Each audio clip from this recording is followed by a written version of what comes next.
利未記第2章，若有人獻素祭為供物給耶和華，要用細麵澆上油，加上乳香，帶到亞倫子孫作祭司的那裏。祭司就要從細麵中取出一把來，並取些油和所有的乳香，然後要把所取的這些作為紀念，燒在壇上，是獻與耶和華為馨香的火祭。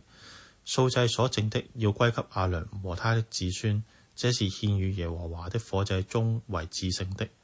若用爐中烤的物為素祭，就要用調油的無酵細麵餅，或是沒油的無酵薄餅。若用鐵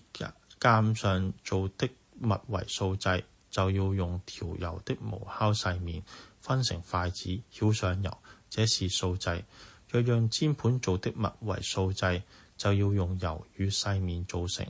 要把這些東西做的素祭帶到耶和華面前，並獻給祭司，帶到壇前。祭司要從素祭中取出作為紀念的，燒在壇上，是獻與耶和華為馨香的火祭。素祭所剩的要歸給亞倫和他的子孫，這是獻與耶和華的火祭中為至聖的。凡獻給耶和華的素祭都不可有酵，因為你們不可燒一點酵，一點蜜當作火祭獻給耶和華。這些物要獻給耶和華作為初熟的供物，只是不可在壇上獻為馨香的祭。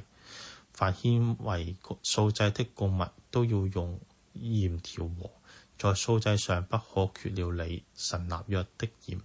一切的供物都要配鹽以獻。若向耶和華獻初熟之物為素祭，要獻上控了的和穗子，就是燃了的新穗子，當作初熟之物素祭，